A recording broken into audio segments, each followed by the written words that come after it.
to buy AI virtual agents token. So this token came under the symbol of AVIA, the AIVIA. So before we start, this is not financial advice. I'm not professional or economic expert. So before investing in any project that you're on my channel, please do your own research. And also, there is referral codes down in the description. You can get free money, rewards, and crypto with the best referral codes. Simply use the codes below, fund your account, and enjoy the benefits. Check them out in the description box. As you can see, before going on by this token, make sure to check the REFERRAL account and keep following the updates about this token.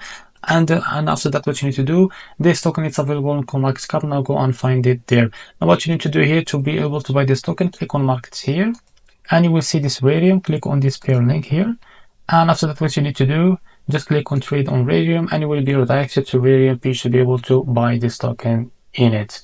Now what you need to do, click on I understand to confirm. Now connect your wallet, select your wallet. Now after you connect your wallet, now here to be able to see your token here, just go back to that token page in the CoinMarketCap.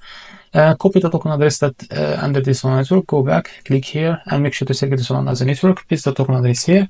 As you can see, click on this plus icon and click on it to be able to add it to here. Now what you need to do, select the token that you want to buy with, for example USDT, but make sure to have enough USDT on your wallet. Now what you need to do here, type how much you want to buy. As you can see, this is how much you receive. Now after that, click on swap, and you will be able to buy this token without any issue. So this is how to buy AI virtual agents token. If you found this very helpful, please like and subscribe. See you in the next video.